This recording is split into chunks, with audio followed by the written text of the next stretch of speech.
Definite article सीखते हैं, कहां पे दा लगेगा। सबसे पहली बात तो ये सीखो, कई बार तो हम बोलते हैं द और कई बार हम बोलते हैं दी। तो जहां पे आपका शब्द इंग्लिश वॉवल से शुरू हो, साउंड से नहीं, सीधा वॉवल से शुरू हो तो दी बोलते हैं। अगर वॉवल से शुरू ना हो तो द बोलते हैं। कैसे? जैसे वॉवल से शुरू हो रहा है, सपोज किसी भी वॉवल से, जैसे ये शुरू हो गया और ऐसा लिख रखा है तो हम बोलेंगे दी ईयर। और अगर वो कॉन्सोनेंट से शुरू हो रहा है, यानी कि आ गया कार और इसके पहले दा लगा है,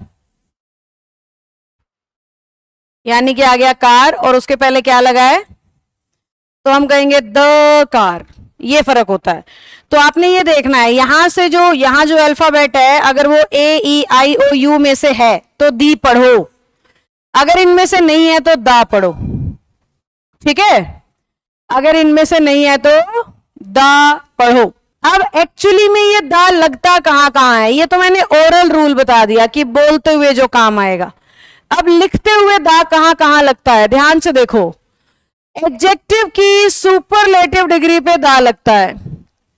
एडजेक्टिव की सुपरलेटिव डिग्री यानी एडजेक्टिव की तीसरी डिग्री, जैसे कि best, most honest, most intelligent, cleverest, wisest, इन्हें सुपरलेटिव डिग्री कहते हैं एडजेक्टिव की।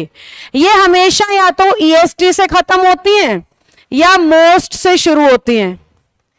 ईएसटी से खत्म होती हैं या फिर बच्चों मोस्ट से शुरू होती हैं। तो समझ जाना सुपरलेटिव है और दा लगाना है। किसी भी नदी का नाम है तो उस पे दा लगता है।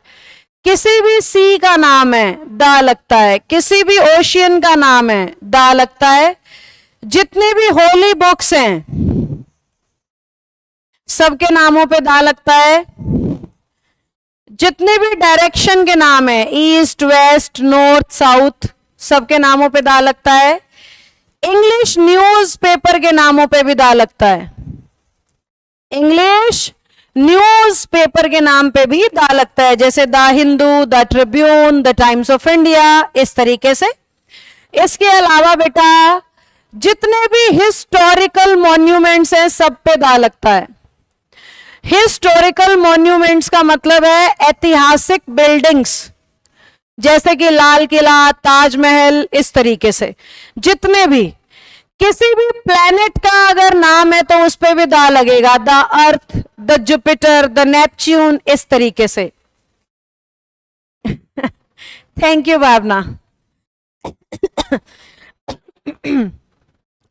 तो जितने भी हिस्टोरिकल मॉन्यूमेंट्स हैं उन पे दा लगेगा। किसी भी प्लेनेट का नाम है उस पे दा लगेगा। पर्वतों के नामों पे हमेशा दा लगता है, जैसे द हिमालयाज। पर अगर किसी पर्वत की चोटी की बात करोगे, पीक की बात करोगे तो दा नहीं लगता। जैसे माउंट एवरेस्ट पे दा नहीं लगता, क्योंकि वो चोटी का नाम है ना कि पर्वत का। तो पर्वत का नाम हिमालय है, उस पे दा लगेगा। माउंट एवरेस्ट उसकी चोटी, पीक का नाम है, दा नहीं लगेगा। पीक को ही जेनिथ भी कह देते हैं आप, सबसे ऊंची चोटी, तो दा नहीं लगेगा। तो माउंटेन जितने भी आएंगे सब पे दा लगेगा। मैदानों के नामों पे दा लगेगा। जितने भी प्लेन्स, मैदानी एरिया का नाम होता है, मरुस्थल कहते हैं, रेगिस्तान कहते हैं, उन सब के नामों पे, जैसे दा सहारा डेजर्ट, इस तरीके से। तो जब भी मैदान का नाम बताओगे, किसी मरुस्थल का, डेजर्ट का नाम बताओगे तो उस पे दा लगेगा। जितने भी यूनिक ऑब्जेक्ट है उन सब पे दा लगता है। यूनिक ऑब्जेक्ट के नामों पे दा लगता है। यूनिक ऑब्जेक्ट के नामों से हमारा मतलब है अपने आप में एक है, जो जैसे सन, सूर्य अपने आप में एक है, समझ गए। ताजमहल अपने आप में एक है। लाल किला अपने आप में एक है।